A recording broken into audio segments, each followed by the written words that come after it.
Hello friends, good morning everyone. कैसे हैं आप लोग?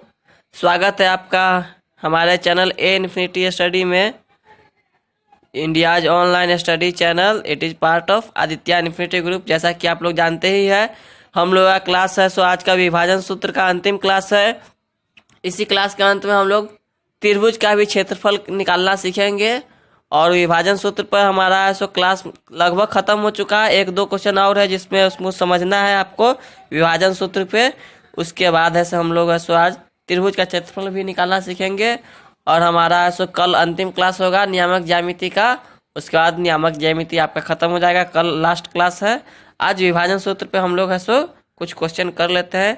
आपको जानकारी के लिए बता दें कि हम लोगों का क्लास प्रतिदिन पहले 11 बजे से शुरू होता था, लेकिन अब यूट्यूब के नए नियम के अनुसार हम लोग का क्लास 11:15 पे स्टार्ट होगा। 15 मिनट लेट से स्टार्ट होगा, तो उसके लिए आपको कोई चिंता नहीं करना है। आपको क्लास 15 मिनट देर से स्टार्ट होगा, ये आप ध्यान रखिएगा। और हमारे क्लास को अगर आपको लाइक अच्छा लगता है तो आप लाइक कर दीजिए और क्लास को अंत तक देखिए। आपको ज़रूर है सो समझ में आएगा हर एक चीज़, आपको कोई भी समस्या नहीं होगा अगर आप हमारे क्लास को अंत तक देखते हैं हमेशा। ठीक है, अब हम लोग क्वेश्चन करते हैं, ज़्यादा टाइम वेस्ट नहीं करते हैं। हमारे पास एक क्वेश्चन है। एक समचतुर्भुज है जिसका 3 शीर्ष आपको दिया हुआ है और आपको चौथा शीर्ष का निर्देशांक इसमें निकालना है। तो 3 शीर्ष जो दिया हुआ है, सबसे पहले आपको समचतुर्भुज कैसा होता है पता है? समचतुर्भुज ऐसा होता है, एक वर्ग ही है, लेकिन वर्ग और इसमें समचतुर्भुज में एक अंतर होता है कि इसमें जो है सभी भुजा बराबर होता है, लेकिन कोण जो है सो समकोण नहीं होता है। और समचतुर्भुज के जो दो विकर्ण होते हैं, ये और ये, एक दूसरे को बराबर बराबर अनुपात में बांटते हैं। ठीक है, मतलब दोनों का मध्य बिंदु एक ही होता है। दोनों विकर्ण का मध्य बिंदु एक ही होता है। तो हम लोग सबसे पहले देख लेते हैं क्या क्या है। 5 और 3 है पहला निर्देशांक, दूसरा का है 2, 5, तीसरा का है -2, -4 और चौथा का हमको पता नहीं है, तो XY मान लेते हैं। ठीक है, जब पता नहीं हो तो क्या कर लेंगे, XY मान लेंगे। तो यहाँ लिखेंगे हम जानते हैं कि समचतुर्भुज के विकर्ण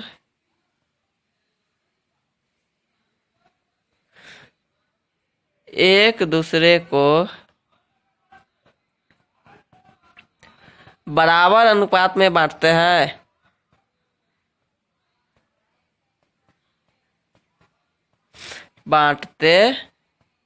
हैं। इसलिए ए बी नहीं, AC, देखिए ए ये है, ये B है, ये C है, ये D है। तो AC का मध्य बिंदु बराबर होगा BC के मध्य बिंदु, BD के मध्य बिंदु के। दोनों का मध्य बिंदु बराबर होगा, इसलिए हम लोग दोनों के मध्य बिंदु को जोड़ते हैं। इसका मध्य बिंदु हो जाएगा 5 - 3/2। देखिए सॉरी, इसके लिए x1 ये है, y1 ये है, x1 2 ये है, तो इसको में से इसको घटाएंगे, 2 से भाग देंगे, और 3 में से 4 को घटाएंगे, 2 से भाग देंगे। और इसके लिए यही है, सेम टू सेम इधर से, तो 2 जोड़ x/2 और 5 जोड़ y/2, दोनों का जो बराबर बराबर हो गया। तो हम लोग इस तरह कर सकते हैं। उसके बाद क्या करेंगे, देखिए ये इस पहला वाला का बराबर करेंगे, दूसरा वाला को दूसरा वाला का बराबर करेंगे, तो दोनों का आंसर धीरे धीरे निकल जाएगा। तो AQ अब करते हैं 5 - 2/3 बराबर 2 बटा में 2 ही है। ठीक है, तो इससे ये कट गया, तो इधर बचा 3 बराबर 2 जोड़ x। तो x बराबर कितना हो गया, 3 में से 2 घट गया, 1 हो गया। और अब y वाला को बराबर करते हैं, 3 - 4/2 बराबर y/2, 2 से 2 कट गया, ये इधर बचा -1, बराबर 5 जोड़ y, तो y बराबर हो गया -1 -5 बराबर -6। तो आपका आंसर कितना हो गया? डी के निर्देशांक हो गया कितना? एक्स वाला को पहले लिखते हैं, बाद वाई वाला को बाद में लिखते हैं, तो ये आपका डी का निर्देशांक हो गया। ये देखिए, ये क्वेश्चन आपको पढ़ना है तो इसलिए हमने बताया आपको है। सो ये क्वेश्चन वैसे एग्जाम पॉइंट ऑफ व्यू से इम्पोर्टेंट तो नहीं है, एग्जाम में तो ऐसा क्वेश्चन आता नहीं, लेकिन फिर भी आपको जानना है तो हमने बता दिया आपको। अब हम लोग एक और क्वेश्चन करते हैं इसी तरह का, उसके बाद है सो दूसरा टाइप का क्वेश्चन करते हैं। अगर आप हमारा क्लास आज पहली बार देख रहे हैं तो आप हमारे चैनल को सब्सक्राइब कर लीजिए और बेल आइकन को भी बजा दीजिए, दबा दीजिए, बजा दीजिए, जो कीजिए। लेकिन इससे आपको क्या फ़ायदा होगा कि आप है सो आपको क्लास का नोटिफिकेशन तुरंत मिलेगा। और आप इस वीडियो को अधिक से अधिक शेयर कीजिए अपने दोस्तों में, ताकि सभी को फ़ायदा मिल सके। हमारा क्लास बिल्कुल फ्री ऑफ कॉस्ट है, इसके लिए आपको कोई भी पेमेंट नहीं करना है, कोई चार्ज नहीं देना है, इसलिए आप इसको शेयर जी भर के कीजिए, ठीक है। और हमारा व्हाट्सएप ग्रुप लिंक को भी ज्वाइन कीजिए जो हमारे क्लास के नीचे है, उसमें आप जुड़ जाइएगा तो आपको क्लास से संबंधित सभी PDF आसानी से मिल जाएंगे, ठीक है। हम लोग अगला क्वेश्चन देखते हैं। देखिए, हमारे पास ये तीसरा क्वेश्चन, अंतिम क्वेश्चन है जो विभाजन सूत्र से संबंधित है। इसके बाद हम लोग त्रिभुज के क्षेत्रफल पर जाएंगे और उस पर आधारित क्वेश्चन करेंगे। तो ये क्वेश्चन हमारा आखिरी क्वेश्चन है, देख लीजिए। क्वेश्चन पर समझिए। क्वेश्चन में लिखा हुआ है किसी त्रिभुज के केंद्रक का निर्देशांक आपको पता है 0 और 0, ठीक है। उसका 2 शीर्ष का निर्देशांक आपको पता है, तो तीसरा शीर्ष का निर्देशांक निकालना है। तो आप पहले त्रिभुज बनाइए इसके लिए, ठीक है। त्रिभुज बना लिए, त्रिभुज का नाम भी रख देते हैं। नाम आप अपने सुविधा के अनुसार जो भी आपको अच्छा लगे, ABCD PQRS रख सकते हैं। तो पहला शीर्ष का निर्देशांक दिया हुआ है 5 6। दूसरा शीर्ष का निर्देशांक दिया हुआ है -3 -2। तो तीसरा शीर्ष कितना होगा? तो इसका ऐसा आपको पता करना है कि इसका नियामक कितना होगा। तो आपको याद होगा, हमने पिछले क्लास में पढ़ा था कि त्रिभुज के केंद्रक का निर्देशांक क्या होता है। तो त्रिभुज एक फॉर्मूला वो हम एक बार लिख लेते हैं कि केंद्रक के निर्देशांक होता है क्या? तो x1 + x2 + x3/3 और y1 + y2 + y3/3। तो ये केंद्रक के निर्देशांक होता है, शीर्ष के केंद्रक के निर्देशांक। तो ये जो g आपको दिया हुआ है, ये तो दिया हुआ है 0 0, तो ये हम रख देते हैं 0 0। केंद्रक निर्देशांक पता है हमको, x1 पहला वाला पता है, दूसरा वाला भी पता है और तीसरा वाला हमको पता करना है। और इधर दूसरा वाला देखिए, ये y1 भी पता है, y2 भी पता है और y3 हमको निकालना है। तो बारी बारी से हम लोग इसको इसके बराबर कर देंगे, इसको इसके बराबर कर देंगे, तो ये भी क्वेश्चन हमारा बन जाएगा, x का मान निकल जाएगा। तो पहला बार कर देते हैं इसको बराबर, तो ये 3 से इधर आएगा तो ये तो 0 हो गया, ये घट जाएगा तो 2 + x, तो x बराबर क्या हो गया, ये उधर आएगा तो -2, ठीक है। y का मान निकालने के लिए y वाले को निर्देशांक को बराबर करेंगे,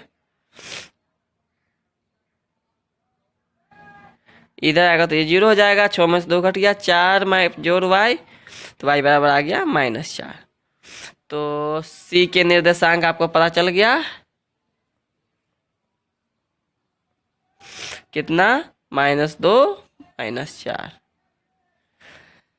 देखिए, कोई दिक्कत है आपको? इतना आसान सा क्वेश्चन था। इससे पहले हमने सभी तरह के चतुर्भुज को सिद्ध करना सीख लिया था, त्रिभुज को भी सिद्ध कर लिया था। तो हमारा विभाजन सूत्र का चैप्टर समाप्त होता है। अब हम लोग त्रिभुज के क्षेत्रफल के चैप्टर पर चलते हैं। उसमें से जो सबसे पहले जो फार्मूला है वो फार्मूला हम लोग समझ लेते हैं, उसके बाद हम लोग ऐसे कुछ क्वेश्चन करेंगे और इसका भी हो जाएगा। कल आपका त्रिभुज का क्षेत्रफल भी खत्म हो जाएगा, नियामक ज्यामिति आपका समाप्त हो जाएगा। अगर आपको कोई भी समस्या है तो आप हमारे व्हाट्सएप ग्रुप लिंक में भी जुड़ सकते हैं। उसका व्हाट्सएप ग्रुप का लिंक आपको डिस्क्रिप्शन में मिल जाएगा वीडियो के। आप वहां से उस पर क्लिक करके सीधा हमारे व्हाट्सएप ग्रुप में ज्वाइन हो सकते हैं। तो आप वैसे भी कर सकते हैं और उसमें रहिएगा तो आपको ज़्यादा फायदा मिलेगा। तो अब हम लोग अगला क्वेश्चन करते हैं। पहले समझते हैं त्रिभुज का क्षेत्रफल होता क्या है, कैसे निकलता है। तो अब हमें त्रिभुज का क्षेत्रफल निकालना है। तो उस त्रिभुज का क्षेत्रफल निकालना है जिसके तीनों नियामक आपको दिया हुआ है। त्रिभुज का क्षेत्रफल आप नियामक ज्यामिति में कैसे निकालेंगे? ऐसे तो आप ले क्षेत्रमिति में 1/2 गुना आधार गुना ऊंचाई फार्मूला लगा के क्षेत्रफल निकल जाता था। लेकिन अगर यहाँ तीनों नियामक हमको दिया रहे तो कैसे निकालेंगे त्रिभुज का क्षेत्रफल? अगर हमको तीनों नियामक पता रहता है तब कैसे निकालते हैं त्रिभुज का क्षेत्रफल? तो त्रिभुज के क्षेत्रफल का फॉर्मूला होता है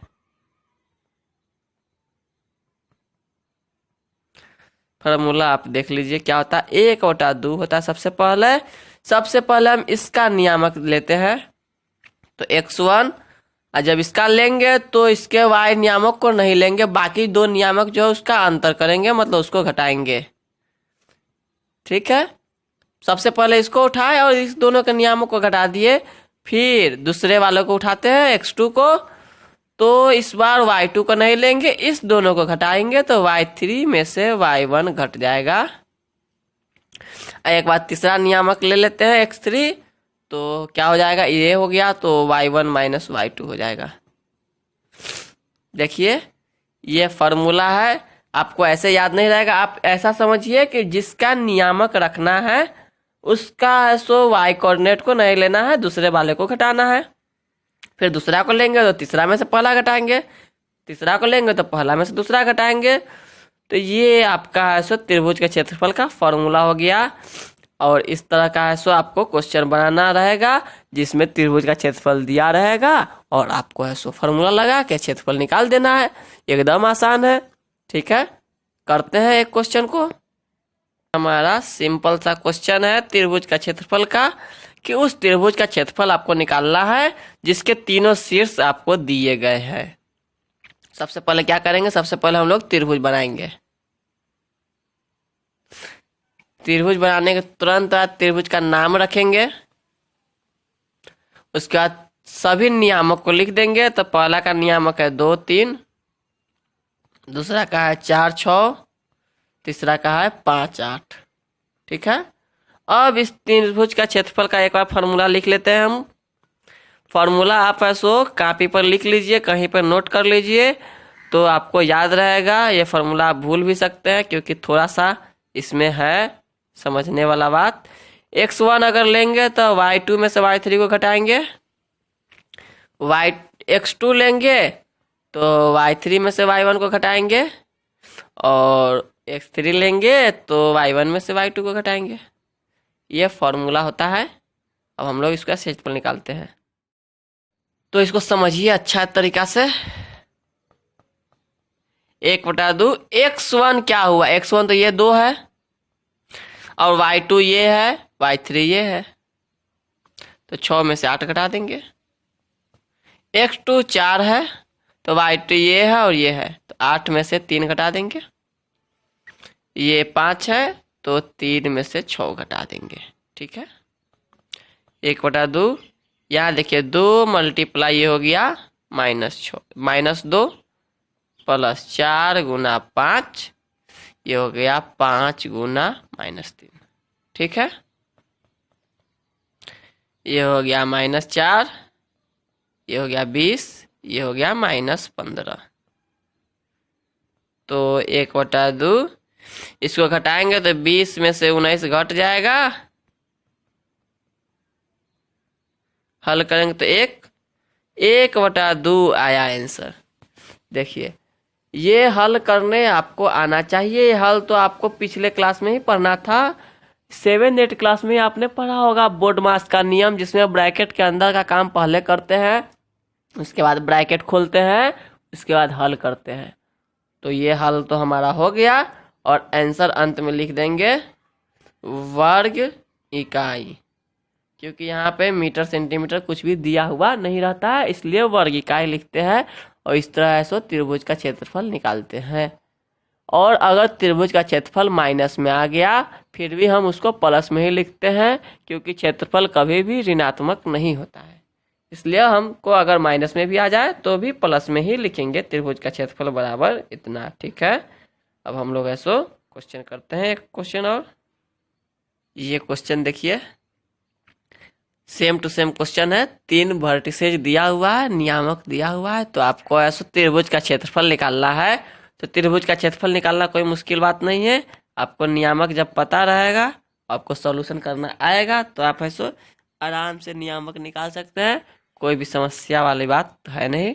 सबसे पहले हम त्रिभुज का पिक्चर बना लेते हैं।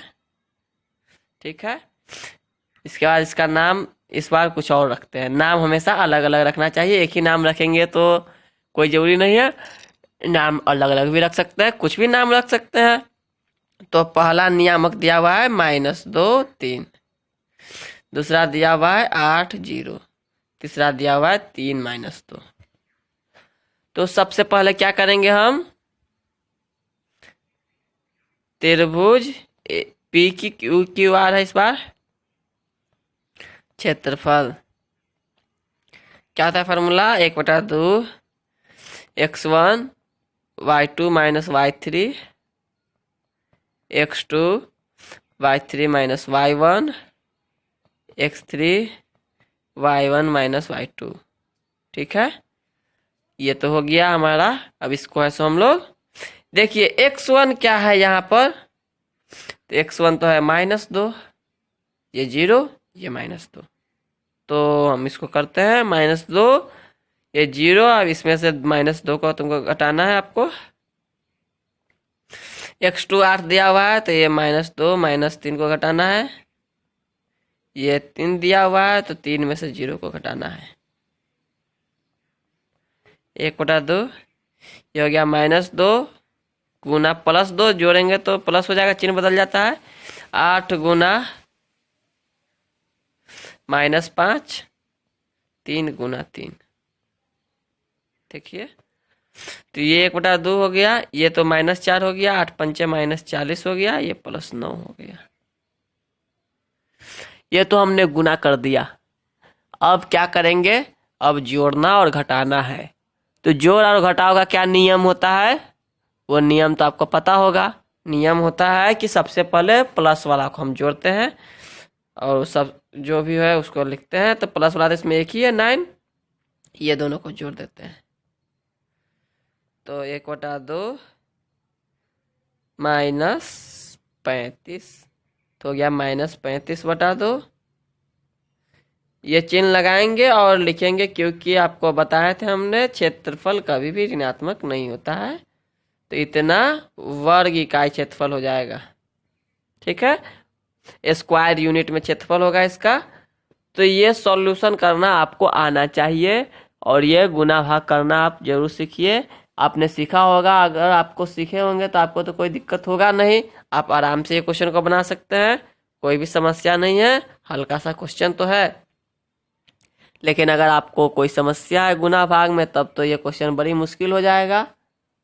तो आप गुना भाग अच्छे से कीजिए तो आप ऐसो हो जाएगा, आपसे कोई दिक्कत नहीं होगा। अब हम लोग त्रिभुज के क्षेत्रफल निकाल के संरेख करना सीखते हैं, संरेख सिद्ध करते हैं कि संरेख कैसे होता है। कोई 3 बिंदु जो संरेख होता है उस टाइप का क्वेश्चन हमको अभी करना है, कि सिद्ध करना है कि कोई भी 3 बिंदु है वो संरेख होगा, मतलब एक ही लाइन पर होगा, और कोई 3 बिंदु एक ही लाइन पर होगा तो क्षेत्रफल 0 निकाल हो जाएगा। तो अगर आपको क्षेत्र निकालना रहेगा तो आप 0 करके निकाल सकते हैं। देखते हैं ऐसा क्वेश्चन एक। देखिए, ये 3 पॉइंट है आपको दिया हुआ और आपको सिद्ध करना है कि ये तीनों पॉइंट है सो एक ही लाइन पर है।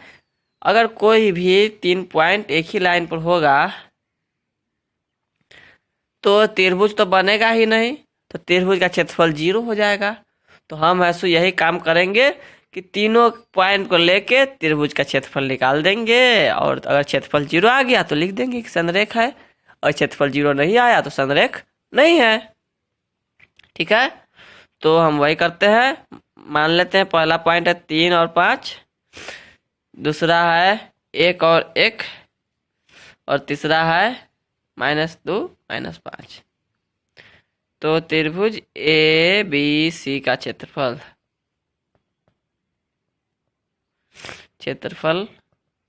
बराबर हो गया 1/2 x1 y2 - y3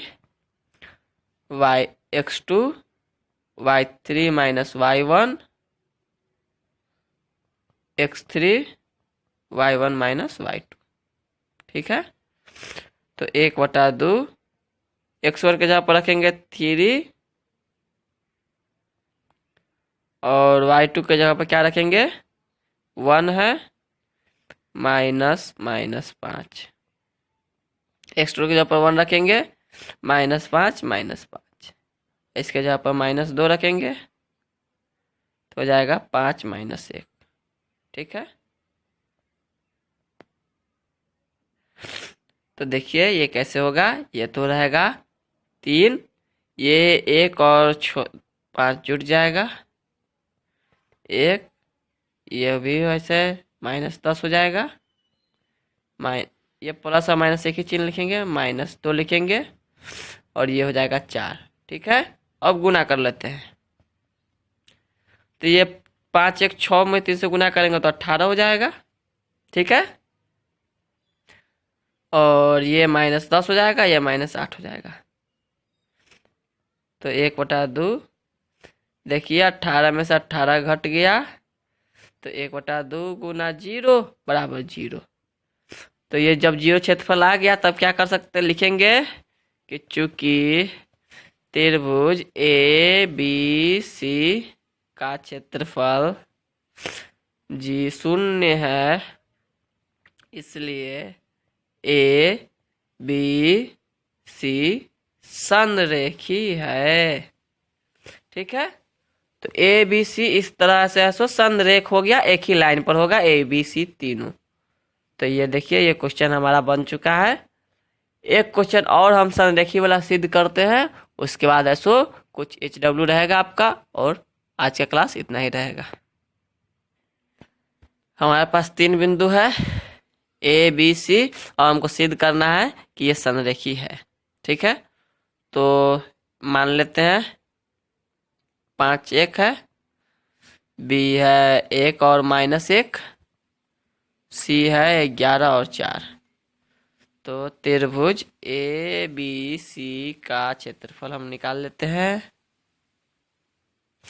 1/2 x1 y2 - y3 x2 y3 - y1 x3 y1 - y2।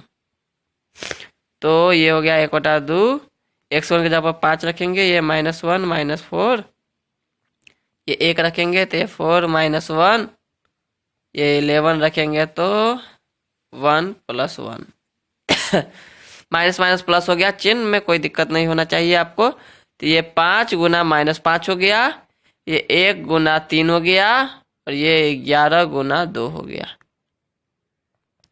1/2, अगर इस सबको गुना करेंगे तो हो जाएगा ये 25, माइनस में ये प्लस में 3, ये प्लस में 22। तो ये 1/2, इस दोनों में किसको ऐड करेंगे, ये दोनों को जोड़ देते हैं, 25 घटा देते हैं। 1/2 गुना 0 बराबर 0। देखिए इसमें भी त्रिभुज का क्षेत्रफल आपको आ गया 0। देखिए अगर आपको समझ में आ रहा है तो आप ठीक है, अगर आपको कोई भी चीज़ में दिक्कत है तो आप हमें कमेंट कीजिए। हम लोग अभी यहीं पर है, लाइव ही रहते हैं हम लोग उस समय।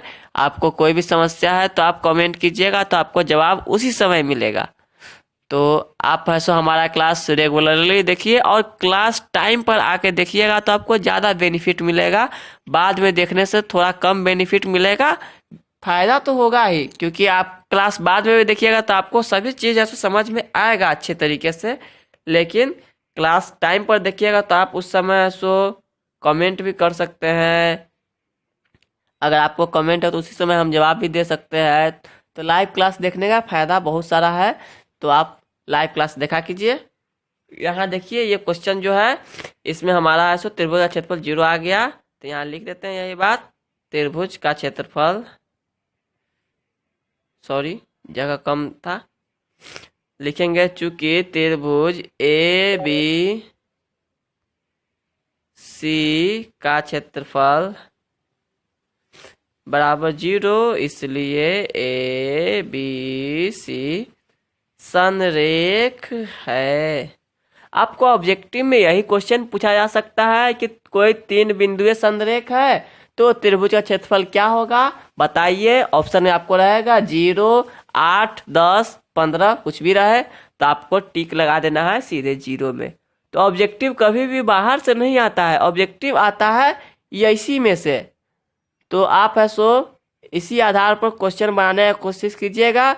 बुक में आपको बहुत सारा क्वेश्चन मिलेगा, अगर आप वो क्वेश्चन कीजिएगा तो आपको है सो ज़्यादा बेनिफिट मिलेगा और आपको समझ में आएगा ये फॉर्मूला। तो आप क्वेश्चन है सो बुक से ही करने की कोशिश कीजिए, और कोई भी क्वेश्चन नहीं बनता है तो आप हमें डाउट सेशन जो होता है हमारा शाम में 7:30 से 8:30 बजे तक, उसमें आप ऐसे हमें क्वेश्चन सेंड कर सकते हैं, आपको जवाब दिया जाएगा सॉल्यूशन के साथ, ठीक है।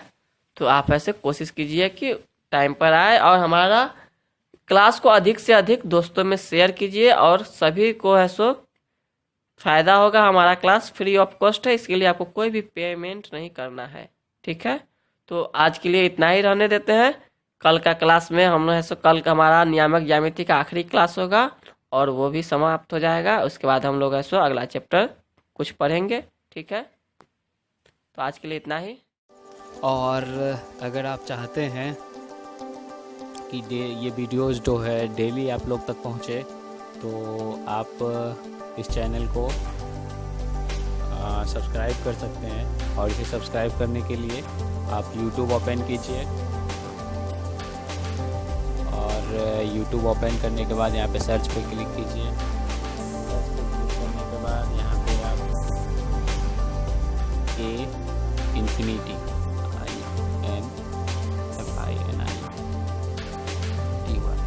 इन्फिनिटी स्पेस दीजिए, स्टडी, ये टाइप करने के बाद इसको सर्च कीजिए।